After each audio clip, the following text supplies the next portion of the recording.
Sometimes it's hard to be a woman,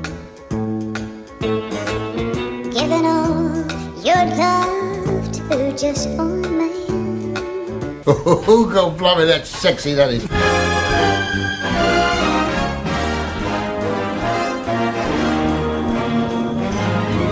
Time Ram!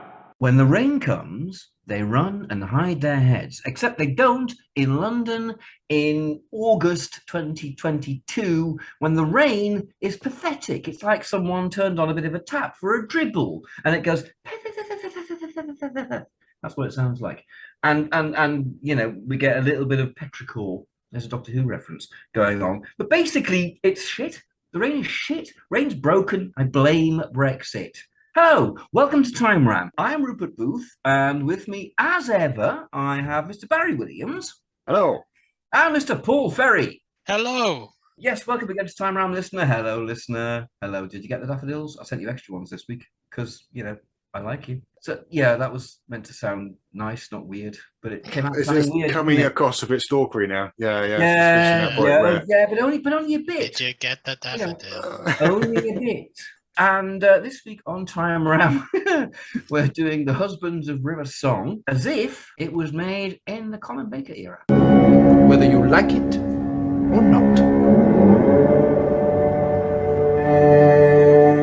Chaps, thoughts? That sounds good to me. Yeah. I could easily imagine this as two 45-minute episodes. In fact, I even know where you'd split it. Wow. So, yeah, I've thought about that much. So you're making a 45-minute episode into two 45-minute episodes. It's an hour episode.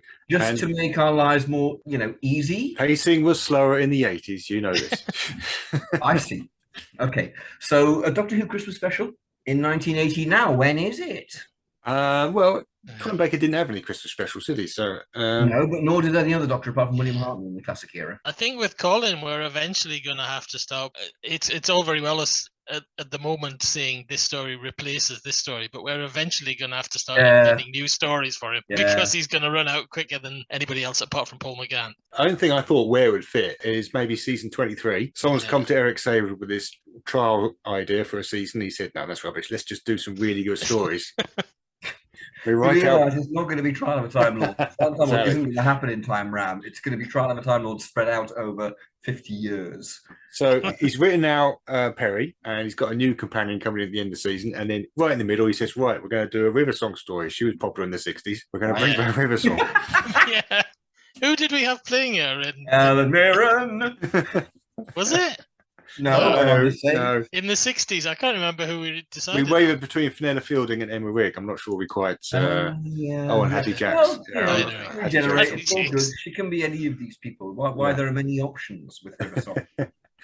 So Alex Kingston's a bit young in 1986, I think. But so presumably Ian Levine kind of like, you know, taps JNT on the shoulder and goes, River Song, they will come, and you know.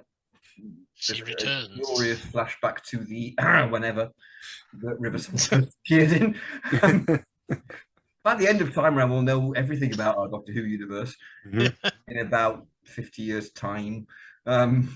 You thought River Song's history was complicated in the series as it stands. Yeah, it's going to be. She's not going to stand out anymore because everybody's story is told in the wrong order. It's really going to be bollocks. And Trial of the Time Lord as well. We're going to have William Hartnell's The Ultimate Foe as the first one, aren't we? You know we are.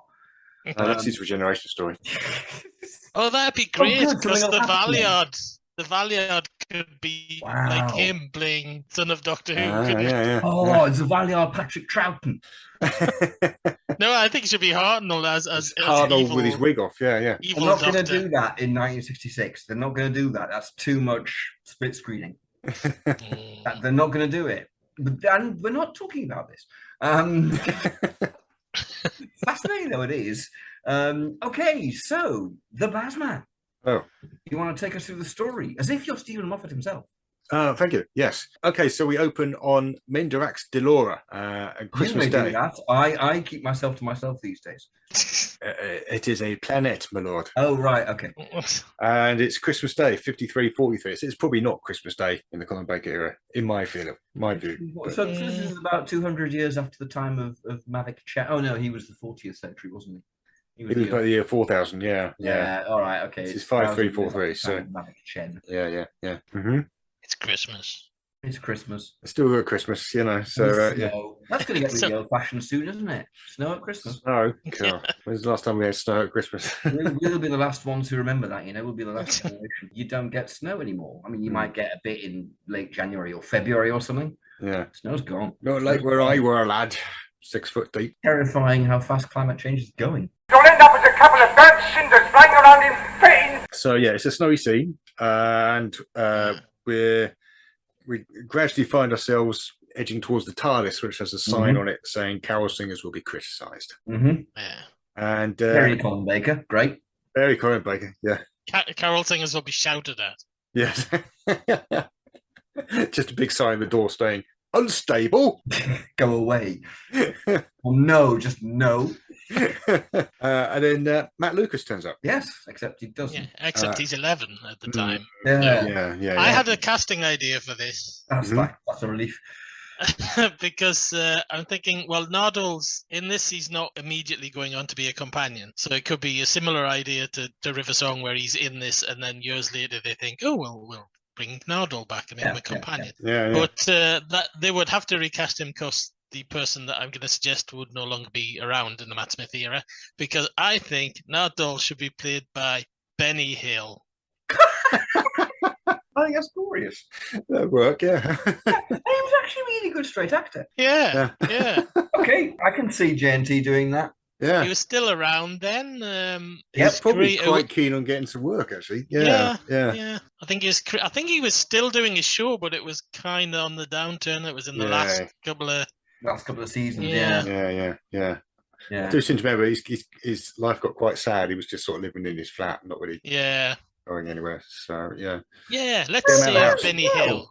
Well, as far as I understand it, he was living in his flat being visited by groupies, so I don't think it was that sad. Yeah, he was also on top of massive amounts of money that was stuffed in. Literally. Yeah. So, let's not say Benny Hill's life ended sadly. I think it ended quietly. He was sane. Apart from playing Nardole. Yeah. Apart from playing the moment he came out of almost retirement to play Nardole. Yeah. Okay. So probably being Colin Baker era, they're filming this on location, and Milk Float turns up, and Benny Hill steps out. He said you want it pasteurised, because pasteurised is best. She says, Ernie, I'll be happy if it comes up to me chest. So he gets out and he knocks on the TARDIS door. And the doctor pops his head round the door. He gets told that it's a medical emergency. They're in need of a surgeon. The doctor doesn't quite fit the bill, but he's prepared to go with him. And so, he follows Nardole. Now, this is one of the few times I can see Colin Baker's costume really working. Yeah. That intro, he opens the door and he's dressed like that. Yeah. That's great. That's proper. Yeah, makes a real impression. Context. Admittedly, very few others, but... Yeah, it's very festive. Benny Hill opening the door to, and that, great. I'm watching. I'm totally down with this already. Colin really deserved to get some sort of comedy, really, didn't Yes. he? I was thinking about his episodes, and I was thinking, what's the most sort of comedy he does? And I was thinking, there's none. They're all really grim. Time Lash? Mysterious Yeah. Crime. Well, that's unintentional. Yeah, you didn't specify. JNT wasn't keen on comedy, though, was he? He wasn't, generally speaking, he wasn't keen on it. No one likes Slayward. No, to be fair, yeah. They're all quite grim. I was thinking something like Terror of the Vervoids, and I thought, no, they all die. They all get killed by the Vervoids. And then the Vervoids all die. his stories are really grill. Grill. Yeah, they just get grimmer, really, don't they? By the season 22, it's just extraordinary. With the exception of The Ultimate Foe. But I haven't got much time for The Ultimate Foe, so... The Ultimate Foe is just putting together whatever they could, isn't it, with Pepper Jane Baker. So is what you're around for it. Mishmash. Yeah, so they're taken to a big flying saucer, and out steps River Song. This might look okay. It might look okay by this point. Well, I'm just thinking it'll probably look quite nice. Effects that were really kicking off in the mid to late 80s. Probably wouldn't be a flying saucer, isn't it? It's kind of an ironic sort of flying saucer in the We wouldn't do that in the 80s, No, it would be more sort of chunky. It'll be a ship. It'll be a with lots of greeblies on it. Greeblies are a model making term. What does it mean? Bits and pieces. Right. All the bits you nick off model kits. Yeah. It'd be sort of mainly CSI, wouldn't it? Yeah. Probably. It's probably going to be CSO. Yeah. They'd have a location door, and then some CSI. Yeah. Or worse, it'll be a location walk up and then a studio door. So anyway, out steps River Song, who doesn't recognise the Doctor, but she tells him that her husband is dying. And this is great because immediately he's grinning and going, "Ha, River!" Yeah. And I can Yeah. totally see Colin Baker doing that. Mm-hmm. And I can totally see the audience going, "What the fuck?" Or if River started existing in the 60s, going, "Wow, River's back." Yeah. Let's hope we don't get loads of River stories in the Colin Baker era. That's going to start getting complex. So yeah, she doesn't recognise Capaldi because he's like an extra face, but of course with Colin Baker we don't quite have that excuse, do we? No. Well, we don't know how many other stories she's been been in To be between. fair, Maybe she just doesn't necessarily recognise the Doctor each time. That will help us in the future. She might have had all the other 5, Yeah. including Harlow. had him, yeah, had her. Oh.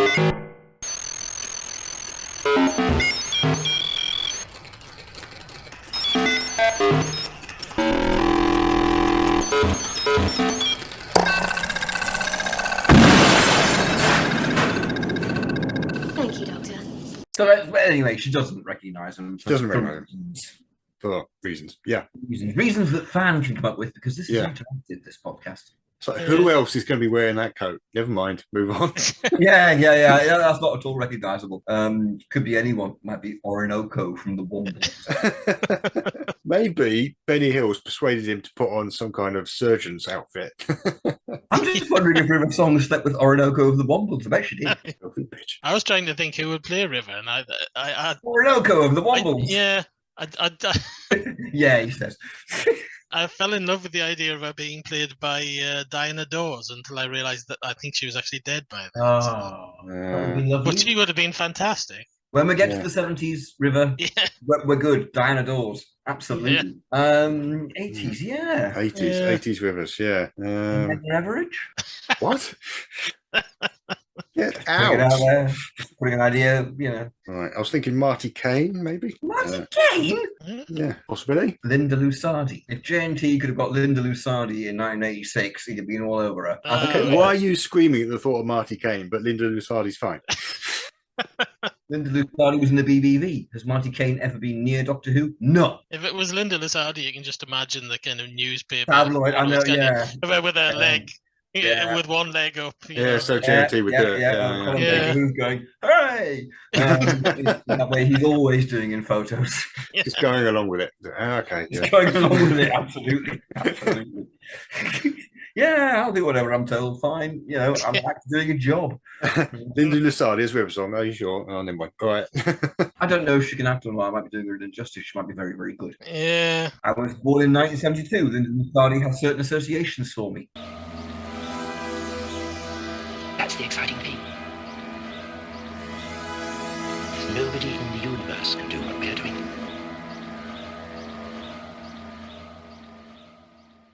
So, are we going with Linda Lusardi then?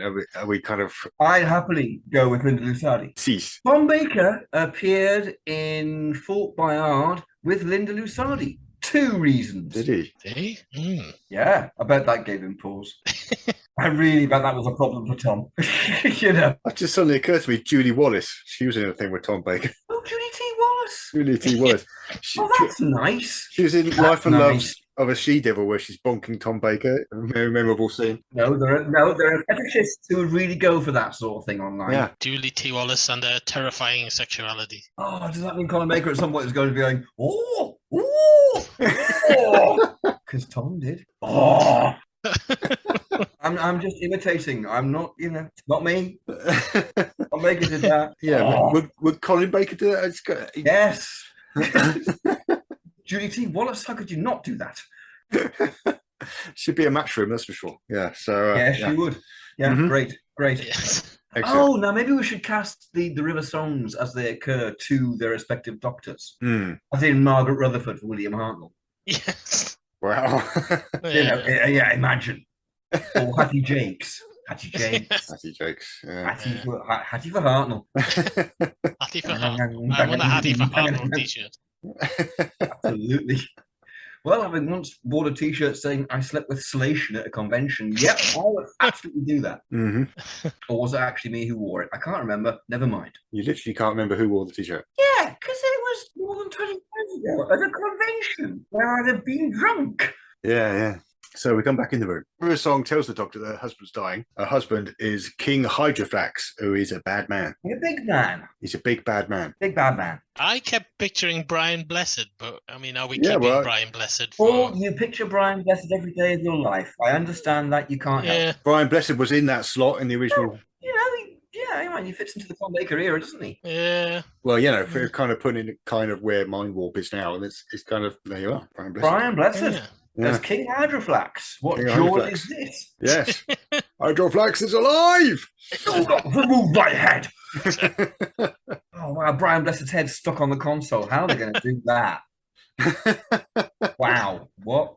They're going to have to cut. Oh, they're not going to do that. I think the robot wouldn't be that different because you had Drathro. like Drathro, yeah. It's the same Yeah, principle. yeah. Exactly Yeah. the same principle as Drathro, that It would be robot. the same as console. Drathro, When I was wouldn't it? looking at it, Yeah. I was going, okay, yeah, the head ends there. There's much Yeah. stuff above.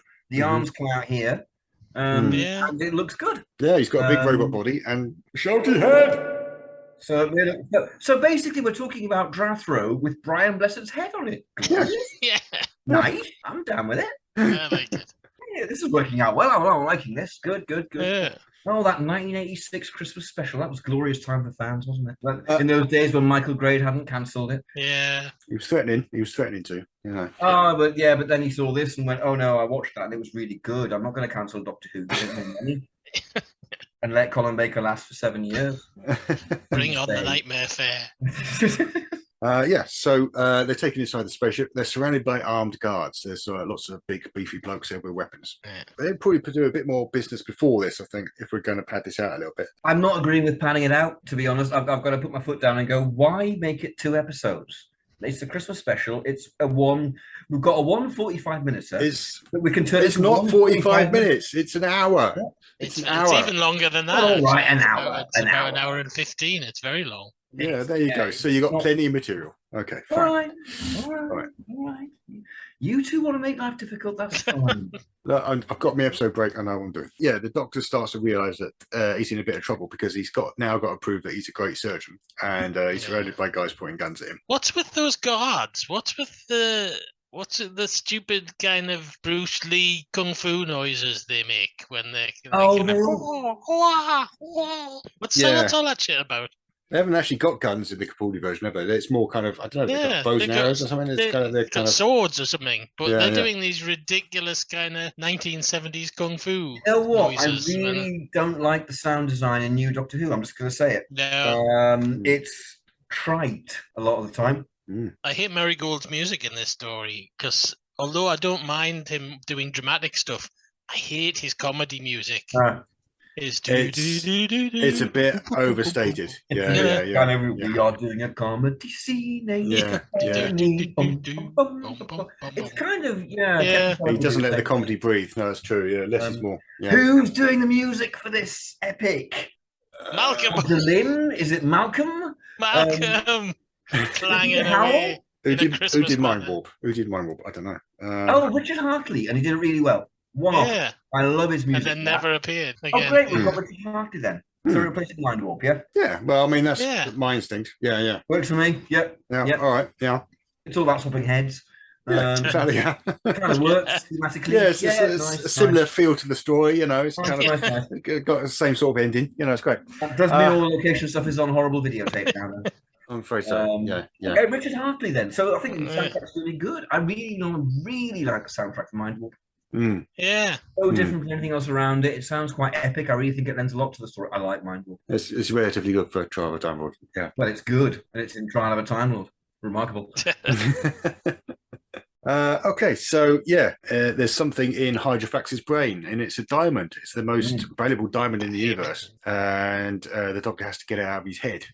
And he kind of shares with Benny Hill that he doesn't know how to do it, and they're both a bit concerned, which will play out quite a similar. Benny Hill and the Sixth Doctor trying to do surgery on a brain. Fantastic. This is a great episode. Even DWB liked this and said J&T must maybe not go, but could go later. yeah. River Song gets out a sort of 80s BBC graphic to show the projectile heading into his head. You know, so, He does. And it's probably done BBC Micro. Yep. Yep. Look, diamond. It's like Horace goes skiing. So yeah, they're just starting to get worried about this. Where River Song kind of takes the Doctor to one side. She takes him to a side room. All right, take a look. Yeah, No, it's indeed. just William Hartnell. And he's trying to tell her who he is as well. He said, "I'm the Doctor," and she's like, "Yeah, you're the surgeon. I know." Oh, he's doing his proper bit. He's going, I am the Doctor. Yeah. Yeah, good, great, excellent. And that'll be really good. Yeah, he'd be getting a bit shirty about it, wouldn't he? Yeah. I am known as the Doctor. That's right. He never said, "I'm the Doctor." It was always, "I am known as the Doctor." Yeah. He did at the end of the Twin Dilemma. I am the Doctor, whether you like it or not. Yeah. And then he does that little sort of grimace. Yeah. I really liked it. I like the Sixth Doctor. Silence fell from the other two. I like Colin. I just don't like that moment. It doesn't work for me. No, I like the Sixth Doctor, but I think he never got the chance to do the lighter stuff on television, and he should have, like you were saying before, something like this would have done wonders for his character, and I think eventually he would have done it. I think something like this would have done wonders not just for his character, but for Doctor Who. Yeah. I think after this, it would come back. The BBC would have gone, "Yeah, that was a massive rating success. That was really good. Have 25 pence more." Well, yeah, he would have excelled at the comedy. I mean, he got the role through being entertaining at a wedding or something, and then they never gave him any of that to do. I mean, like, I think he pictures things really well. This is the Doctor. Present by Oppenheim and Time Box. Evil of the legacy of Rassilon.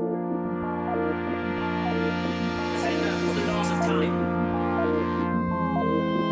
Protector of Gallifrey.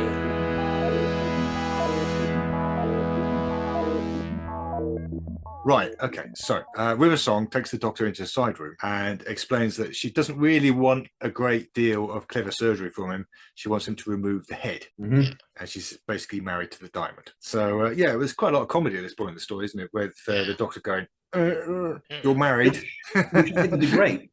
Yeah. Colin, whenever he gets a lighter moment, he really sells it. Yeah. Oh yeah. Oh god. Like Hartnell, you give him the comedy, and he really goes for it, and knows how to do it. He doesn't, he doesn't go for it in an over the top way. He goes for it as an actor should. Yeah. And plays it well. Yeah. The timing's right. Oh, this is gonna be it. This is gonna be one of the greatest stories of the 80s. Yeah. So yeah, it turns out anyone else we get. So River Song's a psychopath, but she's quite happy to kill the evil king. Unfortunately, Hydrofax overhears them. Kind of stands in. Kill me! Is that because of Colin Baker? Is he shouting a bit, maybe? He's, You want me to cut his head off? Go right next to me, for fuck's sake! What I ever heard you? I don't know how Hydrofax sneaks into the room when he's this massive robot. Surely they'd have heard him kind of clanking into the room. It's probably not going to be the massive robot because it appears in the first 10th of the story. Oh no, it keeps appearing all the way through. It's all the way through. Yeah. Quite often head, so it's quite useful to have it. It's got Benny Hill's head on. It does have Benny Hill's head on Draffro. There's a Photoshop. Right, we'll have that. He's not terribly happy with them. But it also turns out that cutting his head off isn't really going to be an issue for him because he is in fact full robot with a detachable head, which he then takes off and puts on the table in front of him, and it's kind of going, aha! At this point the guards attack. River Song fights them off with a sonic trowel. Yes. Yeah, it's great. So in the meantime, the Doctor sort of bundles the head into a bag. He's got a bag there. And they decide to run, and they teleport out. They're teleported out by Ramon, River Song's other husband. It's quite a good-looking young chap, but otherwise completely nondescript. That's gonna be that guy with John. I was gonna say that guy with the highlights who was in Time of the Rani, that was in a lot of stuff at that time, but has never been seen since. Sort of Mark blonde, Street. Yeah. Somebody like that, isn't it? Yeah. I remember my parents watching Brat Farah. But with him in not long before Time in the Rani was on, and so when it came on, it was just, oh look, it's Brat Farah. That was boring.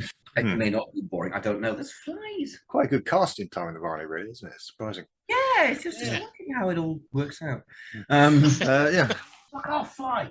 Vultan. I have the door open and the flies. Is it them annoying little teeny flies? Yes. In the piffle about? Little gnats, yeah. Like Brian Hodgson's created something in fly form. Yeah, so the robot is the robot body is not terribly happy about this, so it kind of commandeers Nardol's head. Yeah. Oh, Whoever it is, Benny head. Hill. Benny Hill's head. Benny Hill's head. Yeah. You commandeer Benny Hill's head? Could you commandeer Benny Hill's head? Don't know why I'm saying it as Paul Darrow. Saying many things as Paul Darrow. Benny Hill's head. Now. Benny Hill, they should be getting chased by sort of scantily clad women. That'll happen at the end. That'll obviously happen at the end. And it'll happen to Doctor Who as well. So, yeah, Where's the Riversong. companion? Hmm? What are we doing about a companion? I mean, you know. That's why I've said it here, because I thought we could do it between Perry and Mel. Yeah. Oh, Perry and companions. Right. Yeah, that's what I was Right. thinking. So, yeah. Ah, right. Yeah, okay. Yeah, we don't want to stick too strictly to Trial of a Time Lord Well, type we stuff. can't. We just Otherwise, can't, you'd have can we? Perry's head on the top of the robot going, "Protect me! I am your lord and Yeah. master." Or even better, Benny Hill's. And Perry's. Yeah, I kind of thought Perry would be a bit of a fifth wheel in this one. It's kind of, yeah. Let's face it, it's going to be Dodo who ends up becoming Lord Kiv, Yeah. isn't it? Yes. Or Polly or something. Yeah. You know, Ben. Ben would be great. Protect me. I'm your Lord and Master. You slag. Blimey. Yeah, so Riversong needs to travel in time. I can't remember why. Why she needs, I don't know. She needs to go somewhere. Yeah. So she's going to steal the TARDIS. She doesn't seem too phased that the TARDIS is up there. Mhm. But she's going to steal Damsel's TARDIS. She calls him Damsel when he's not around. Damsel? Damsel?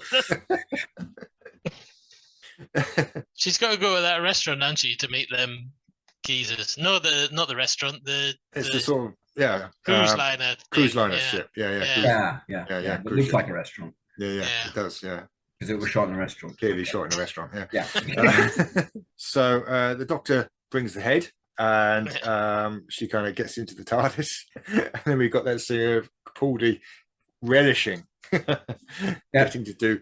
It's big on the inside. Yeah. Colin's going to love it as well. He's going to be brilliant. Yeah. He's going to be great. Great little sequence. Maybe do a crash zoom, take the piss out of Doctor Who at the time, do a crash zoom on him as he walks through the doors. Mm. Yeah. They're on the inside. Yeah, so they go through that, but then they get a signal that says that the Hydrofax's body is getting nearer. So they try and dematerialize to get away, but the TARDIS won't do it because Hydrofax is both inside and outside. And the head is kind of shouting at them quite a lot at this point. So this is the bit, isn't it, where they put the head on the console. Yeah. And he's having a go at them quite significantly. Oh, I was saying before they wouldn't do that. Now, in the original, they did it by making a false panel and cutting a hole in the console and head. Yeah, well, They're that's doing it- clearly they just... are going to do it. It's going to be chroma key, Mm. and it's probably going to look horrible. So the body has found Ramon, so he gets his head gets stolen as well, and then he's kind of knocking on the door, asking to be let in. And then when they open the door, it is the robot body, and it's kind of attacking them, and shit goes down. And this is where I'd put the episode ending. Oh, okay. Yeah. So it's like stuck in the Cybermen episode one. The Cybermen are all coming into the TARDIS. Yeah. Forcing the doors and so on. Yeah. Which are pathetic these days and can't close on a mouse. Yeah. So you get all the shooting and the attacks, and that's into titles. Someone going no. No, exactly. Yeah. Like Perry does. Yeah. That they all do. It's all no. People start no, panicking. no. Oh. Yeah, it's going to be like that. And a crash zoom on Colin. Yeah, exactly. So in the next episode, they because the body's in there now, they can dematerialize, and then they run out of the TARDIS, and they're on a spaceship. This is the Doctor and Riversong, and they're kind of attending a party. Got the bag with them, got the head in the bag. Because the Doctor's dressed for it. The Doctor's always dressed for the party. It'd be great. Yeah. This is going to be the Hyperion 3 again, isn't it? Yes, It is, this is going to be the Hyperion 3 again. This is exactly what it's going to look like. It's going to be a Crossroads set. Yeah. Tonka Travers is there going, oh, not again. Oh. Yeah. Tonga Oh. Travel. Good old Tonka. Sniffing around for Tomic Ball, going, all right, where is he? What's he tied to? That's the same shit keep happening to me. Maybe it's the Hyperion 4. It's on its maiden voyage. The It's Hyperion on its maiden voyage. It's going to be great. Nothing can go wrong. Oh, the Doctor. And oh, the Sixth Doctor. And oh, that version of... Oh, dear. Just... So the Hyperion IV wobbles CSOing away Yeah. It's into doing, the infinite firmament of some Quantel. yeah, indeed. Yeah, it's doing a galaxy cruise, and they're greeted by Fleming, the maitre d', who knows Riversong. Riversong very cleverly puts on a nice dress with a kind of a spray. She's got a spray bottle, nice dress. It's quite clever. That's going to be a wipe then. That's going to be a, Yeah. a digital, not a digital, an analog wipe. Analog wipe, yeah. Who doesn't like an analog wipe? Works for me. Yeah. It was the 80s, Linda Lizardi, Sam Fox. Yeah, that's right. Just saying that. Just saying. Julie T. Wallace. I mean, come on. Analog wipe. Yeah. Oh. So, this is the bit where she mentioned she's about 200 years old as well, which is a nice little extra detail. So, yeah, she's finding a buyer. Surely about 400 by now. I mean, she's going to have started in the Hartley era. Yeah. She's getting on a bit by this point, is River. Oh, God, when are we going to get Let's Kill Hitler? God, imagine. Oh, dear. Probably Jodie Whittaker at this point. Yeah. Yeah. That would kind of work, actually. I could go with that. It's the most interesting story ever. Hartnell. Yes, kill him. No, he'd be going, never, never interfere. Unless his dander was up. Somebody posted on Twitter recently they want to see us do the Ghost Monument for Sylvester McCoy. I don't know why we can't take requests. We can't take requests. Yeah. This is what I said. We are at the whim of the vortex. Indeed. Yeah. Sorry, listener. It'd be quite fun though. We could do specials. It would be on that sort of quarry, wouldn't it, with the Quantel Sky? It would be there. Yeah. Quantel Sky should be Great show in the Galaxy Quarry. Yeah. Monkeys in the 80s. Quantel Sky, and it looks like we've paint boxed once again. The song was pretty white. And I'll tell you something else too. The same thing goes for Christmas. So yeah, River's looking for a buyer for this diamond, and the passengers are all sort of evil, and even the staff are evil. It's kind of, you can't be evil to be on this spaceship. It's an evil spaceship. It's an evil spaceship for evil people. Yeah. So bear that in mind for what happens later on. All bad. Well, that's a spoiler. Ooh, spoilers. So Riversong is also. They kind of sit down. They have a meal. They have a bit of a conversation. It's a sort of quieter moment. Riversong's a bit sad because her diary's nearly full. She's got an iconic diary there. And the man who gave her the diary is not the sort of man who would give you a bigger diary than you need. Is that the way it goes, is it? I think, yeah. It's nice. Yeah.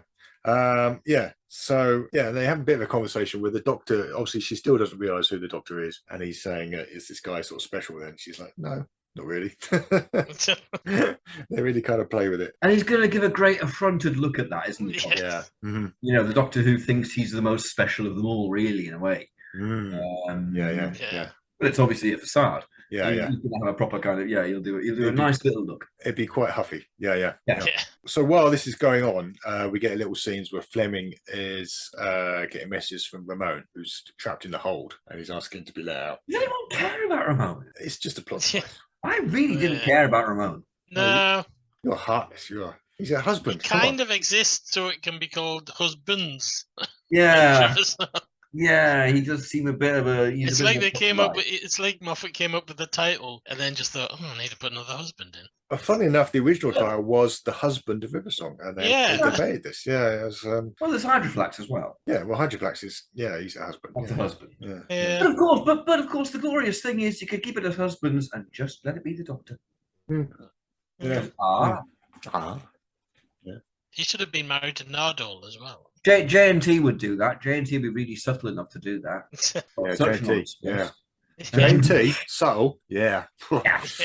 Subtle. That's just McGowan. Subtle. Yeah. We should do that time ram of who would have been great doctors in that era. If it had started in '63 with Patrick McGowan, for example.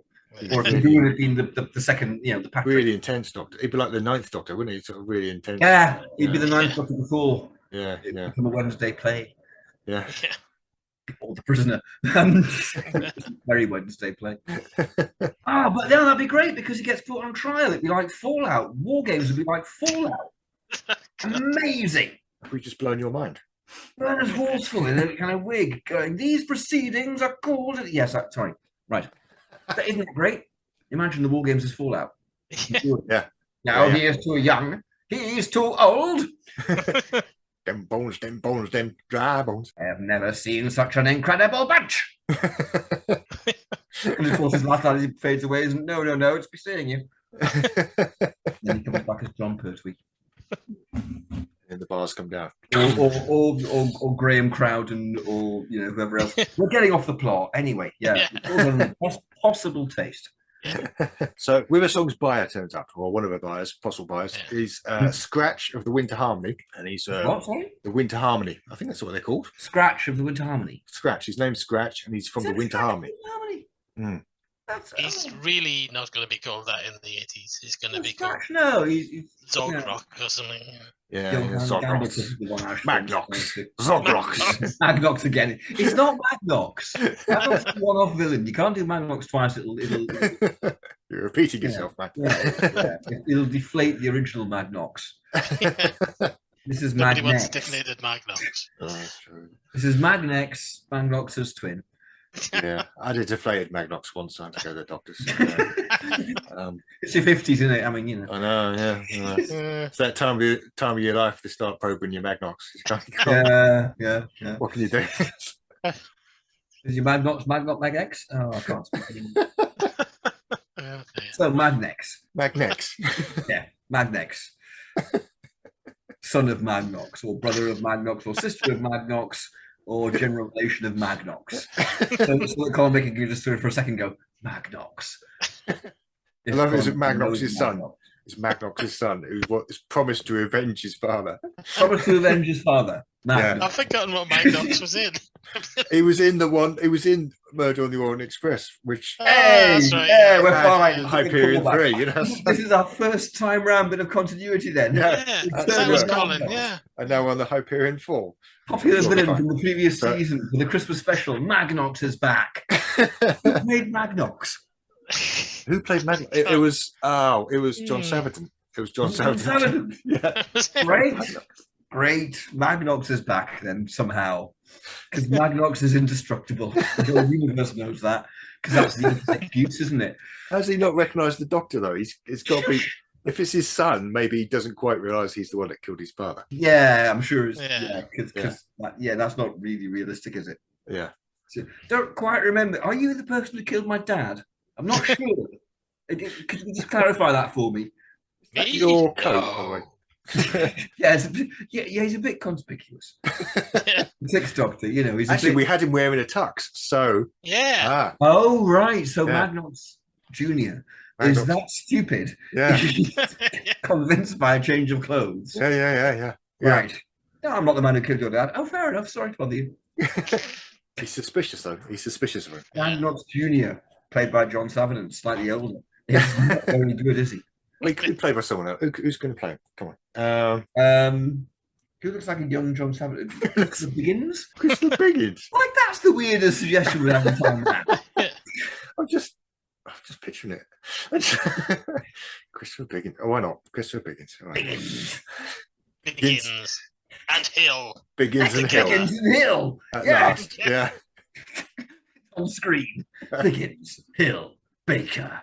The one time when no one was watching Baker. Yeah, blessed. And blessed. My God, Biggins, Hill, Baker, blessed. Yeah. Fucking hell, this is incredible. That's Christmas night entertainment. That's time ram. That is that. Yeah, Too that's big for the small screen. BBC One for 1986. Looking forward to an ever brighter future. Yeah. So anyway, this guy has ITV have got no chance this year. I think they're fucked. BBC are really having. Oh, they're aggressive. This is muscular. Yeah. What's he saying? Is it It's not Magnox. Magnox Junior. Magnox Junior. Yeah. in the original episode, he's one of the guys with the opening heads. They turn up later on. Yeah. Oh, I don't want to hear about Christopher Biggins' opening head. Yeah, he probably wouldn't have an opening head. I still haven't got past Yeah. the slag heap. Yeah, it's there for a couple of reasons, but yeah, he's in the original version. He's got an opening head, which he's got the money in it to pay for this diamond, and he's got this sort of round metal ball, which is it's not like a credit card, but it's got that I kind think of. in 1986 he's going to have a nice pouch. Yeah. Oh, He's not going to Christopher have an Biggins' opening nice head. pouch. Love it. He's not going to have an opening head. He's going to have a nice pouch. Nice pouch. Oh, that's a nice pouch Yeah. you got there. Yeah, I've got this ball in it. Yeah. Oh, I think I'd be tempted if I was writing the characters with the opening heads. I'd be tempted to have the Doctor kind of going. So, haven't you invented pockets on your planet? yes. Yeah, they keep everything Yes, in the good heads. line. It seems Good line. stupid. Yeah. But I really don't believe they're going to be doing the opening heads in 1986. No. No, it would look terrible. Yeah. You know, the writer, who's written this? Philip Martin. Philip Martin. Philip Martin. Oh, yeah, Philip Martin. Okay. Actually, kind of, yeah. Yeah. Well, Not known for his comedy, admittedly. Although, actually, Gangsters is really Gangsters? funny. No. Yeah. Yeah. And I think Varos has got a lot of comedy in it. Yeah. Yeah. Dark comedy, but yeah. Yeah, he's got his moments. Yeah. He's got 100 billion credits. That's a lot of credits. Yeah, there's plenty of credits. And he's also got a lot of friends with him. They all turn around at the tables and they realise all these guys have got the line across the face. They're all I've kind got nice They're all pouches. evil. Yeah. Got nice pouches. All of them have got nice They've evil got nice pouches. pouches. They've got Yeah. nice sort of That forehead signify, pouches. oh, this is an evil pouch. Evil pouches. Don't trust me, evil pouch. It's the evil Excellent pouch people. pouches. Excellent pouch, people, yeah. They're about to sort of hand over the head. yeah. I do like this. And it turns out that these guys all worship Hydroflax. They think he's great. Yeah. Great. Yeah. Plus, Magnox Jr. is starting to think the Doctor looks familiar. He's kind of. Magnox Jr. is kind of going, hang on a minute. yeah. Apparently, according to what I was told, because my species doesn't have photographs or anything, we probably live on a Dyson sphere. Apparently, you may have killed my dad. Yeah, so the Doctor. I like you. The Doctor starts improvising wildly. Right. And he somehow managed to start a bidding war on the head. And Yeah. I just love it when some of them start going for it as well. It's brilliant. Yeah. And again, here, Colin's going to be fantastic. Yeah. He's taking command of the entire room in his coat. Yeah. This is the kind of story that justifies his coat. Yeah. It's got confidence. Yeah. Mm-hmm. He owns the room. Confident Yeah. coat. Yeah. Which you have to in that coat. Yeah. You can't. Absolutely. You can't sneak in. No, people will know it's. So yeah, at this point, the big robot body breaks in. Having been let out of the hole by Hemming. Hemming's betrayed them. I can totally see the draft throw costume here, with the arms twisting, the hands twisting around all the time. Yeah. That absolutely works. Hydroflax is on the table. He's shouting at the head, "Put me back on!" But the head doesn't need him anymore. He's been promised the Doctor's head. Yeah. He's got extra special head in mind, so he destroys Hydroflax. That's the end of Prime Blessed. It's always good to have extra special head Extra special head in mind. Yes. You are disgusting. So yeah, it's been offered the Doctor's head. You think this is a good head? We'll have this head. I love that, yeah. I'll have that. Bit of head. Yeah. Imagine it. Maybe I will. So yeah, as far as everybody's concerned, the Doctor's not there. Nobody realizes the Doctor's there still. Yeah. But Hemming knows that River Song's diary's got all about the Doctor. So if they use the Which one's diary, Hemming again? Hmm? Which one's Hemming again? Hemming's the Maitre D. He's evil. Oh, He yeah. has betrayed them. I don't think we've cast him. I don't suppose it No. matters. Milton I Johns. don't think he'd be an alien No, in this. I think he'd just be like a. Some greasy. Yeah, Milton good Johns. Milton Johns. Yeah. Or Colin Jeavons. One of them, they're interchangeable, aren't they? Milton Johns, Yeah. Colin Jeavons. Yeah. Yeah. Milton Jeavons. Johns, Milton Jeffens, together. They Oh, we're greasy. complain about things in a snipish way. So River Song's diary will guide them to the Doctor. And River Song starts to get a bit emotional at this point. She's saying she doesn't know where the Doctor is, and he's certainly not going to turn up. He doesn't love her, and they're kind of saying, "Well, aren't you the Doctor's lover?" And she's saying, "I love the Doctor, but he's basically too amazing to love me. He's, it's like asking the stars to love you. He's It's like not being coming. a fan. Yeah. Doctor Who doesn't love us back. Yeah. No, exactly. Yeah. Bastard. Yeah. He's got better stuff to do. And he's not here. Scan the ship. Go ahead, scan the ship. The Doctor's kind of go, hang on. Yeah. And then she eventually turns to him and he says, "Hello, sweetie." And this fan got a little bit emotional watching that. I got to admit. Yeah. It's good. It's great. Yeah. But she's River Song. Never put River Song in the corner. She's waiting for a meteor storm. Meteor storm hits at that moment. And they're like, "How did you know the meteor storm was coming?" And she says, "I'm an archaeologist from the future. I dug you up." It's Great marvelous. Great line. Great stuff. Great Beautifully stuff. played scene. Super. I mean, much as I'm loving the Colin Baker version of this, I absolutely like talk about how great Peter Capaldi is and Alex Kingston. They Cannot just beat this. walk off with it. Yeah. Pair of them. Yeah. You know, just tremendous. So, right. Yeah. So at this point, you start to realize, hang on, this is an amazing episode. One of the best. And Moffat intended I it to never be got the that episode. before this viewing. But this time I was just going, there's nothing wrong with this at all. I found that quite a lot recently. It's the same as Adam was saying the other week, which is, watching these again without the pressure of it being the new episode, you're worried about it. I found a lot of episodes are actually quite a lot better than I remembered. I enjoyed the Happiness Patrol more than I have at any other time in my life. I didn't enjoy it much, but more than any other time in my life. It's a low bar. Low bar. Low bar. That's file that one away for a monster name in the future. Low bar. Low bar. I mean, I watched the Doctor, the Widow, and the Wardrobe recently, and I remember that's been pretty sort of average, maybe subpar. But I watched it again this time. I thought it was great, just great. Being subpar. Just something no worse than that. Yeah.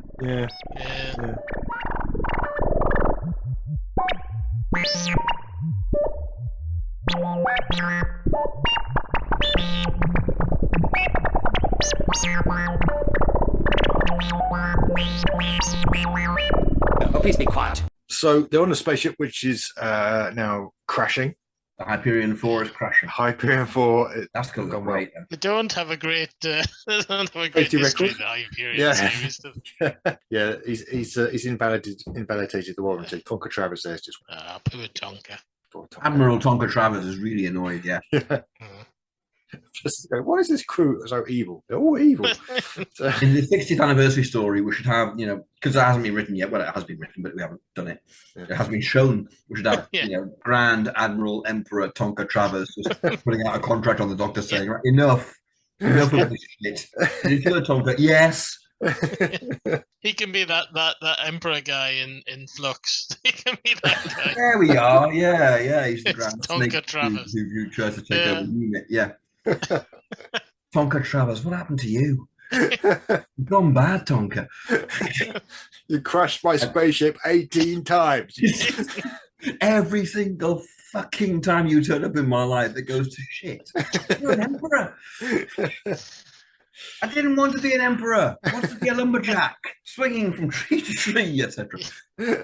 Large the fur. Oh, it's a verwood. So the Doctor sends River to kind of deal with the bridge. Meanwhile, he's kind of taking on the robot. He manages to break the robot. He's got his money ball when he kind of sticks it on where the head goes. And there's a lot of firewalls. I don't know, but he breaks the robot. I think it'd be a bit different with Colin, probably. Yeah, they're not going to be firewalls and Benny Hill's there. He'll just shoulder barge it into a lift shaft. Nobody cares. Distract him with his umbrella or something. Yeah. Maybe Hydroflax's robot body didn't like women very much. So what they have to do is get loads of women to chase the body around the set, or something. I don't know. Don't know what the music might be doing there. One guess. Malcolm Clark's version of Yakety Sax. I know it's Richard Hartley. Benny Hill's head comes up. Ooh, hello, what? Terrible Benny Hill impersonation. In fairness, there should be some kind of electromagnetic field in play which makes most of the girls' clothes fall off as they pursue him around. Yeah. And JT's going, yeah, this is great. JNT's go, this is great, and hey, this is Christmas. But all the girls in this are a bit evil. The evil That girls. doesn't mean their clothes can't fall off. The evil clothes. This is No. Benny Hill. Yeah, the evil clothes fall to the evil floor. They're chasing him round half-dressed to kill him. There's the Basically, yeah. This is Doctor Who in the 80s. It's not going to end well for these girls. I really hope Eric Saywood script edited this. I just love the gnashing of teeth that must have gone on. All right, I have to put this scene in because it's contractually obligated in Benny Hill's. Still, I want people to die in this scene. Die, another death. Yeah, so the Doctor kind of backs away from that. The Doctor has sense. Yeah. There's a reason why the Doctor's the main character. Yeah. He joins Riversong in the cockpit, and they realise that they're crashing on Beryllium, Yes. which Riversong's heard him mention before. He's kind of promised to take Beryllium in the past. I love this scene because in the background you've got Just undercutting still, it, yeah, you know. by the right amount. It's feel a pitch this. Yeah. You don't know how to feel. Great television. They kind of prove their feelings for each other. The Doctor teleports Riversong to the TARDIS. She says, I'm not having this. She flies it back again. And he says, there's nobody here worth what you are. And she says, well, the same to you, mate. So then they go, why do we both get in the TARDIS? Oh, yeah. So they do that, and they kind of ride out the crash inside the TARDIS. Did it annoy you guys in the 80s that the TARDIS, when it dematerialized or materialized, didn't make the noise inside the console room anymore? It just kind of went, "Plum." It really annoyed me. Yeah, I thought, why would you get rid of that fantastic sound effect that's dramatic and says, okay, we're moving, things are happening, kind of hardwired into the brain of the audience, not just we fans. The TARDIS is happening now. Really, really annoyed me at the time and now. Why do that? RTD, the moment you restart the sequel, actually, Paul McGann, you hear the wheezing, the groaning inside the ship. The classic Brian Hodgson sound effect. Yeah. One of the very few things hasn't really been changed at all. Never been bettered. Yeah. No, never been bettered. Brian Hodgson's up there with Ben Burtt for sound design, as far as I'm concerned. So the Doctor kind of, it's quite a nice little scene where he kind of leaves the TARDIS. It's all a bit burning outside. So he sort of lips forward a little bit, and then he goes outside. And they're by the singing towers of Beryllium. And Colin could do this. By that point, they could control the TARDIS enough, couldn't you? He could just about do it. Yeah, I mean, I've remembered now that Peter Davison spent the entire season trying to get Tegan back to an airport. But yeah. That's Davison. Davison just didn't know what he was doing. Yeah. Colin was better. Colin's got Benny Hill. Davison got.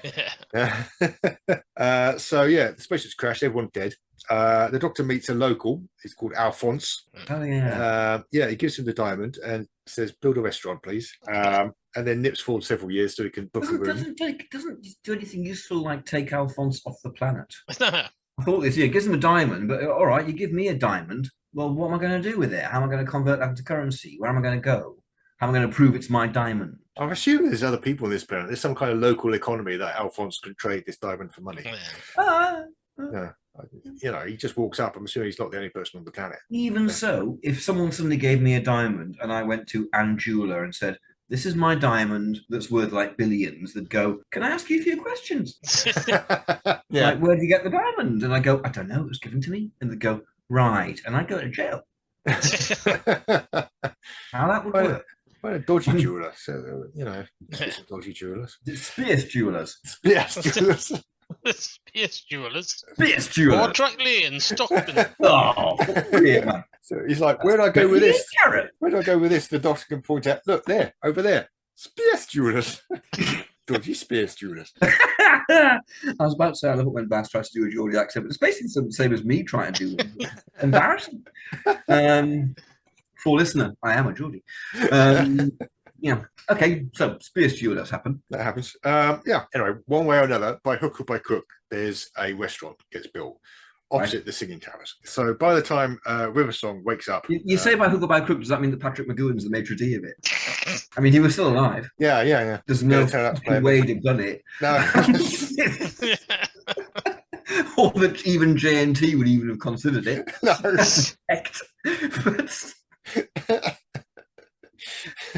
You have a bouquet. Well, we cut to Riversong. Riversong waking up in the TARDIS. She's been knocked unconscious, and she comes out in time to join the Doctor, who's now wearing a nice tux. Yes. Yeah. Again, The occasion. Yeah. Yes. Colin Baker's getting so much a better ride in Time Ram. Yeah. It should have been his era. Yeah. Ramon and Nardo are there. They've survived, but they're still in the robot body. Oh, the Heeds, yes. The Heeds, yeah.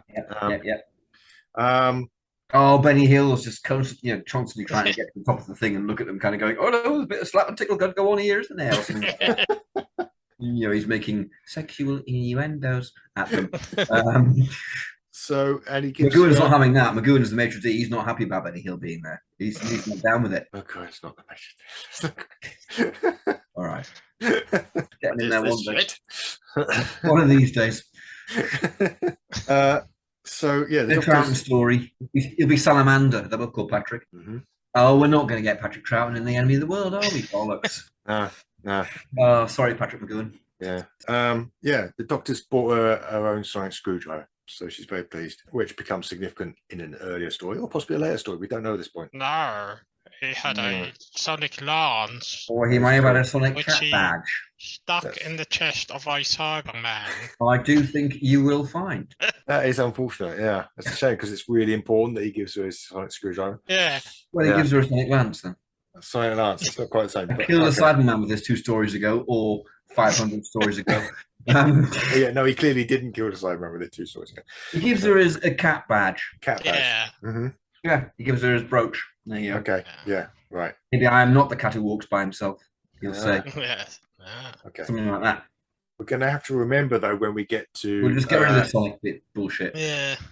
But we're going to have to remember when we get to the silence in the library that she's got this cat badge and not a sonic Someone's screwdriver. going to have to remember that. You're absolutely right. Yes, someone will have to remember that. Yep. Because it's really significant, yeah? Yeah, absolutely. Okay. Well, you're keeping a database, aren't you? I don't have that kind of detail on it, but maybe I should. You may have to. I may have to, yeah. I think actually you probably will have to. I am, yeah. This is going to get impossible, yeah. It really is. Yeah. Very, very You didn't think this through at the start. It seemed like such an easy idea at the start. And suddenly we've got Hyperions 3 and 4 and 18 all over the place, you know. Yeah. And the massive evil of Captain Tonka Travers over the decades. Who would have thought he'd be our master? Yeah, he turns into the big bad. Yeah. The worst person in the universe, Captain Tonka Travers, who created the Daleks.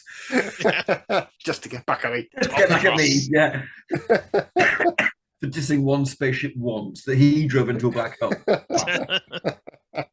I hate Captain Tonka Travers. Fuck you, Tonka Travers. I cast steamroller. So we get to the final scene. The Doctor shows his towers. Well, not his towers. Is Benny Hill there? I'm just saying.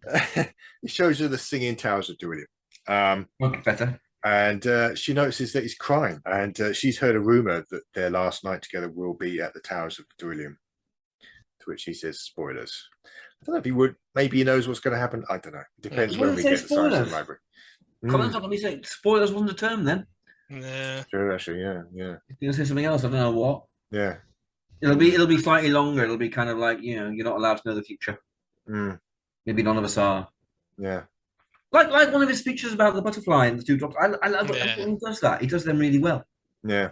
Maybe something like that. It'll be a decently written, beautifully played speech.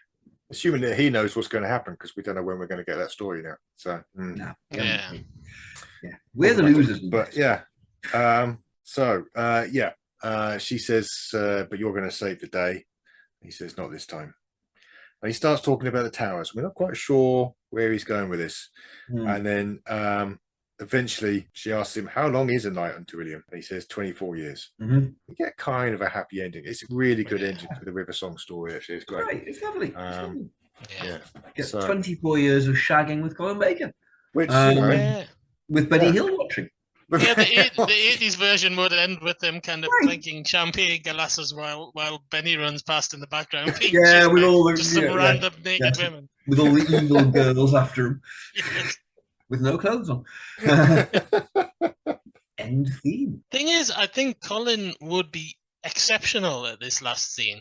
Yeah. Because I think we tend to forget that he started his career as a kind of leading man type, didn't he? He was the kind of romantic lead good-looking young man, Yeah. I've seen him in War and Peace, where he's just in his 20s, and he's astonishing. Yeah. I think Colin Baker's a great actor. I think he's a great actor, who was, perhaps of all of them, the least well-served script-wise. Yeah. And could have done so much more, as Big Finish have proven. One of the delights about Time Ram is getting to give him stories like Mum and the Orient Express. Yeah. Or this. In which we all clearly agreed, and I think we all came into this thinking, he's going to be great in this. Yeah. It's the Capaldi Doctor and the Colin Baker Doctor are probably, I'd guess, the most similar in character.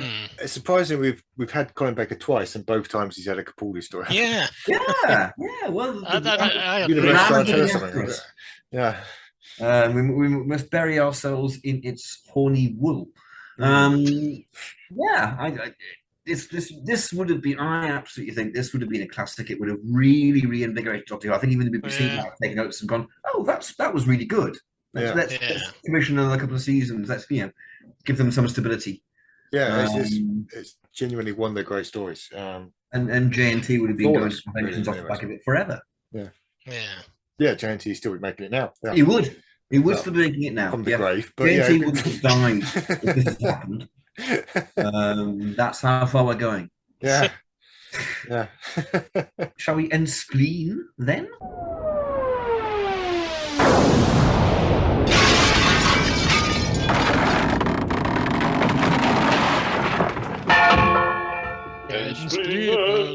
Ensplenment.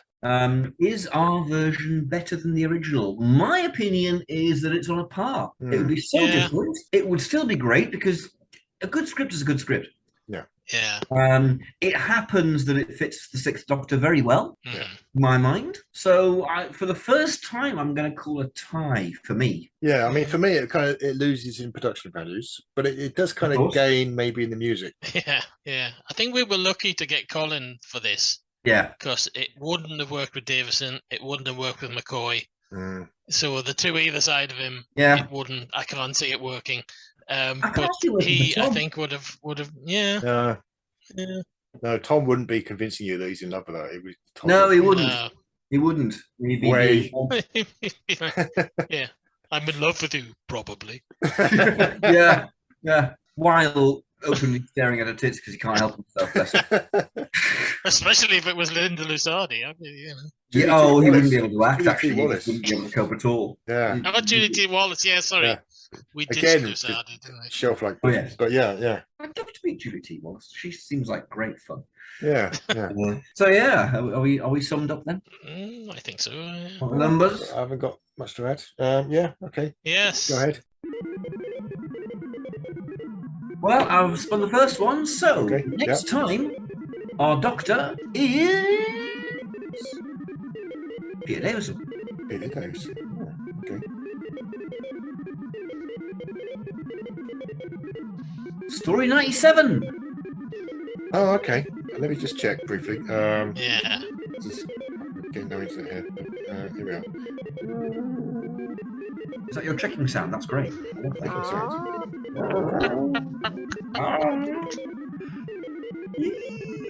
The mice going around the wheels here.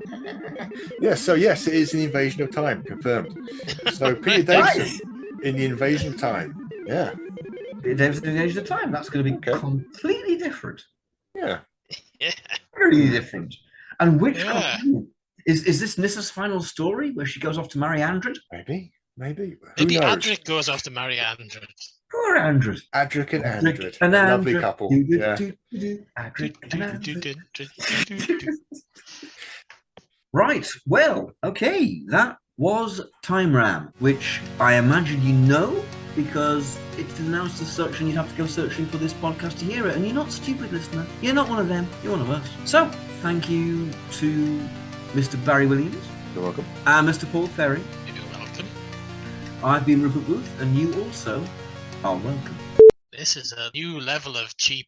You can follow us on social media, if you want. We're on Facebook, and we're all on Twitter. It's bollocks. It's very boring bollocks. Yeah. Yeah, I mean, we've got our handles. They might be handles. Mine's Rupert Booth. I mean, mine's easy. Mine's just me. Baz, what are you? I'm at Baz Tongram. Paul? I'm at Paul Ferry 8. Yeah.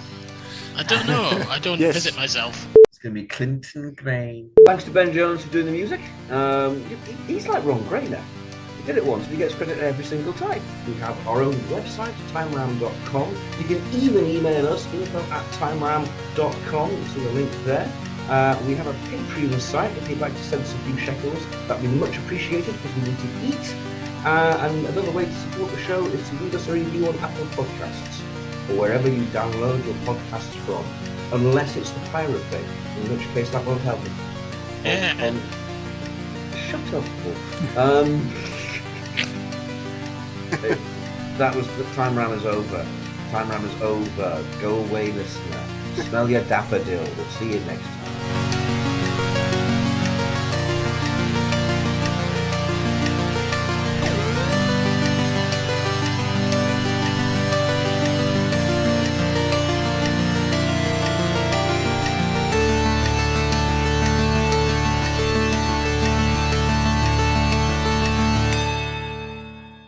No, keep them away. Unclean. Oh, they hurt. Direction point. Direction point. A Doctor Who podcast network.